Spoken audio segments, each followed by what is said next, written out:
Nasagi po ang batang lalaki na natrap sa loob po ng culvert o lagusan ng tubig sa Puerto Princesa, Palawan. Nagtulong-tulong po ang mga rescuer para mahanap at mailabas ang bata mula sa culvert.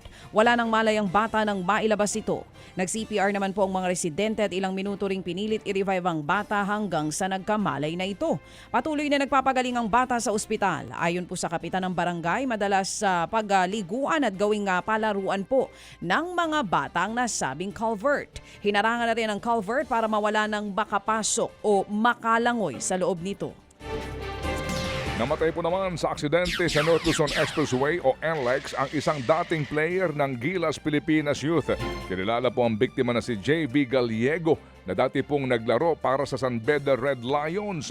Sumalpok ang sinasakyan niyang SUV sa northbound lane ng NLEX sa may Kawayan, Bulacan kahapon.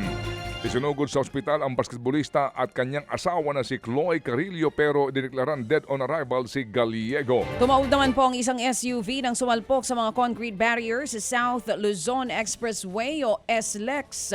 Sa pulsa dashcam video ang pagdire-diretso ng sasakyan sa gilid po yan ng expressway hanggang sa araruhin nito ang mga concrete barrier. Sa lakas nga ng impact, nabaklas din ang ilang parte ng sasakyan. Agad namang tumawag ng rescue ang driver ng na may dashcam. Patay ang back ride ng isang motor habang sugatan po ang dalawa niyang kasamahan nang mahulog naman ang motorsiklo sa bangin sa Aguinaldo, Ifugao. Nasa 100 metro po ang lalim ng bangin kung saan nahulog ang mga biktima. Dead on the spot ang biktima sa malubhang sugat sa kanyang ulo at katawan. Tumagal po naman ng ilang oras bago nasagip ang kanyang mga kasamahan. Pahirapan po ang pag-rescue dahil sa dilim at tarik ng lugar kung saan nga nangyari ang pagkahulog. Patuloy po na nagpapagaling sa ospital ang dalawang sugatan. Patuloy naman sa pag-aalboroto ang Bulkang Mayon sa Albay. Sa video po nakuha ng Fevox, mag-alas 8 kagabi, kita po ang pagdaloy ng uson sa katawan ng bulkan. Tumagal po yan ng ilang minuto. Naitala rin ng rockfall o pagguho ng bato. Ito na po ang ika-175 araw ng pag-aalboroto ng Bulkang Mayon. Nasa ilalim pa rin ng Alert Level 3 ang nasabing bulkan.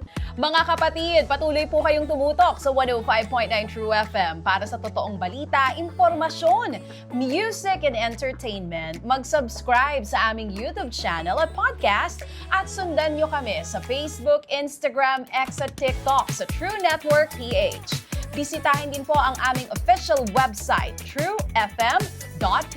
At panoorin din kami sa True TV Signal, Channel 19. Kami po ang 105.9 True FM. Laging true sa'yo, kapatid.